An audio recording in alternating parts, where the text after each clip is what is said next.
Hello friends, welcome to world Pakshala. आज हम बनाने में तिल गुड़ और तिल गुड़ के लड्डू। ये तिल गुड़ की रेसिपी मेरी दादी की है, तो चलिए इसकी विधि शुरू करते हैं।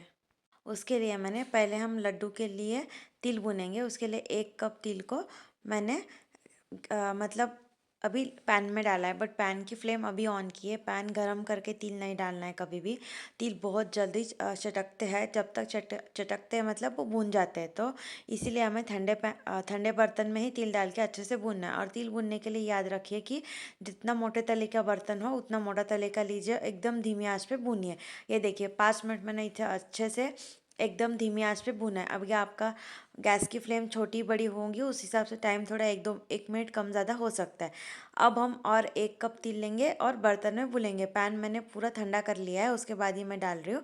और अभी धीमी आंच पे इसे भुनना है। इसे पूरा पूरा चटकने तक नहीं भुनना है, मतलब 1 या 2 चटक जाएंगे उतना ही भुनना है, क्योंकि वो बाद में भी पकेगा। इसीलिए इसे पूरा एक ही साथ नहीं भून के लेना है। पहले वाला हमने पूरा भून लिया था, उसे ठंडा करने के लिए छोड़ दिया। अब ये देखो 3 मिनट अच्छे से धीमी आंच पे मैंने भुना है। वो 5 मिनट भुना था, टोटल 6 मिनट, और टोटल 4 मिनट ही भुना है, 2 मिनट कम भुना है।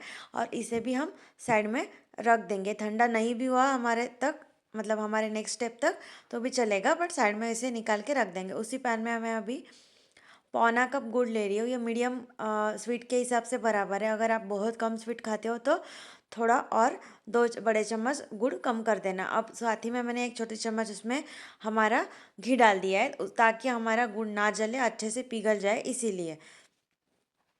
और ये देखिए इस तरीके से दबाते हुए धीमी आंच पे गुड़ को पकाइए, तेज आंच पे पकाइए, बट चलाते रहिए, नहीं तो साइड से जलना, जो मेल्ट हो जाता है वो जल जाता है।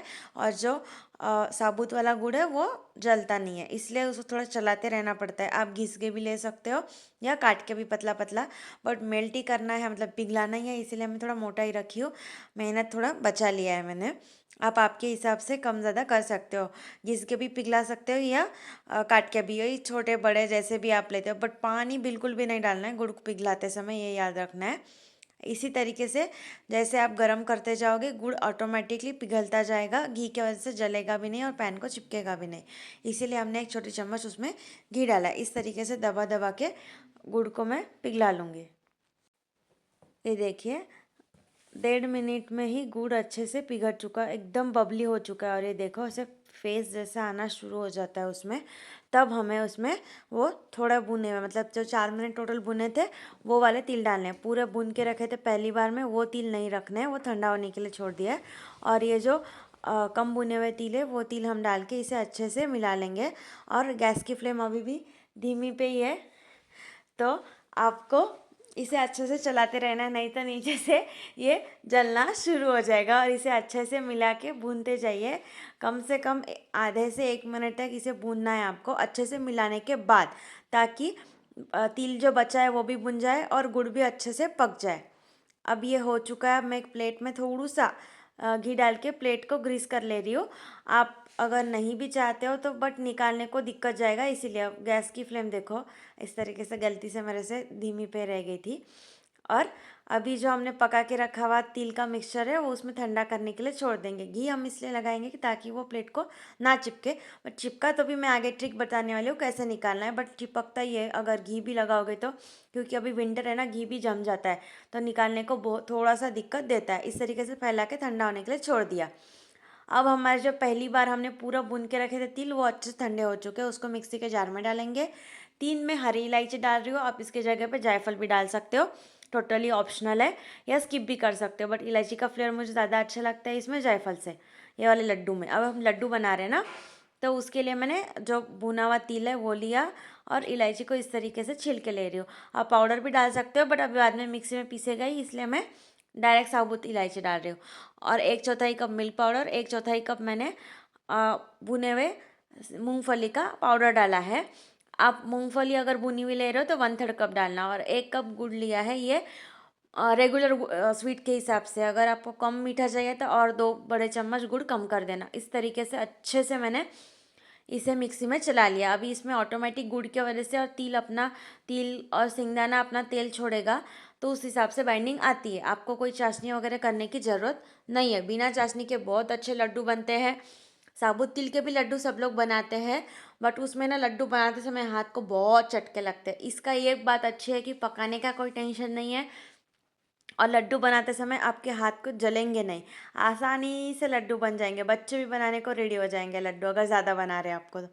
मुझे तो ये वाला लड्डू ज़्यादा पसंद है, और जो मिल्क पाउडर टोटली ऑप्शनल है, उससे ना थोड़ा अच्छा फ्लेवर आता है। बट आपको अगर स्ट्रॉन्ग तिल का फ्लेवर चाहिए तो आप पूरा ही तिल डालना, गुड़ और पीनट मतलब मूंगफली और मूंगफली का पाउडर और हमारा मिल्क पाउडर ना डालना, वैसे भी कर सकते हो, बट थोड़ा कड़वट फ्लेवर देगा क्योंकि पूरा ही तिल तिल है। आपको कैसे पसंद है उस हिसाब से। सारे लड्डू मैंने अच्छे से बना लिए।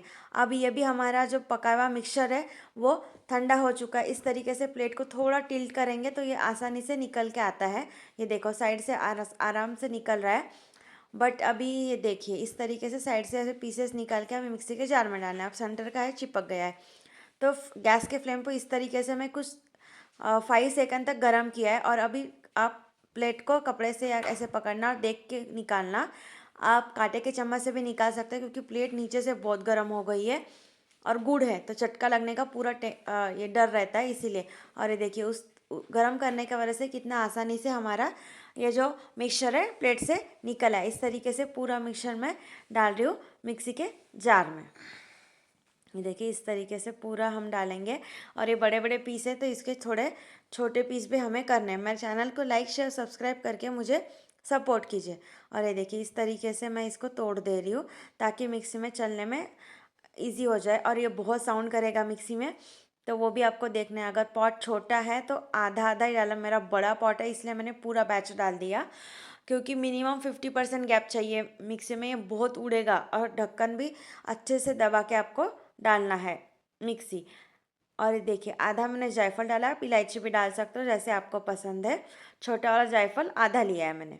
और ये देखिए इस तरीके से अच्छे से पाउडर, और थोड़ा अपना पहले पल्स मोड पे मतलब फुल स्पीड पे भी चलाओगे तो लास्ट लास्ट में पल्स में चलाना, क्योंकि हमें तिल में से ऑयल रिलीज बिल्कुल भी नहीं होने देना है, इसीलिए तेल छोड़ेगा तो ये पाउडर ही नहीं बनेगा। और ये देखो 2 पीस रह गए तो उसको डाल के दोबारा मैं पीस लूँगी। और ये देखिए एकदम खुला खुला हमारा मिक्सचर बना है। अभी इसे अच्छे से हम मिला लेंगे। ये देखिए इस तरीके से अच्छे से मिलाना बहुत ज़रूरी होता है न, क्योंकि जब हम मिक्सी में चलाते हैं तिल और गुड़ तो अच्छे से मिक्स है, पर जायफल नहीं है ना, इसीलिए उसे अच्छे से एक बार मिक्स करना ज़रूरी है। और कटोरी में मैं रख रही हूँ, आप बॉक्स में। हमारे यहाँ पे संक्रांत में तिलगुल बहुत मेन होता है। प्रसाद में सबको बड़ों को देते हैं, तिलगुल क्या गुड़ गुड़ बोला बोलते भी है महाराष्ट्र में। तो हमारे यहाँ तो ये मतलब ज़रूर बनाया जाता है। बहुत सारे लोग ना उनको ऐसे पाउडर नहीं बनाना आता है, इसलिए वो लोग क्या करते हैं तिल को भून के पाउडर बना लेते हैं और पाउडर वाली चीनी डाल देते हैं। बट वो तिलगुल नहीं है। तिलगुल खाने का मतलब ही है तिल और गुड़, जो सेहत के लिए बहुत अच्छा होता है। विंटर में नरिशमेंट देता है और गुड़ एक वार्मनेस देता है, इसलिए तिल और गुड़ खाने की ये प्रथा है संक्रांत में, क्योंकि ठंडी के मौसम में आती है संक्रांत। तो आपको मेरा ये वीडियो कैसे लगा और रेसिपी भी कैसे लगी मुझे कमेंट बॉक्स में ज़रूर बताना, और नेक्स्ट रेसिपी क्या देखनी है वो भी बताना, मैं आपको शाउट आउट भी दूंगी। Thanks for watching.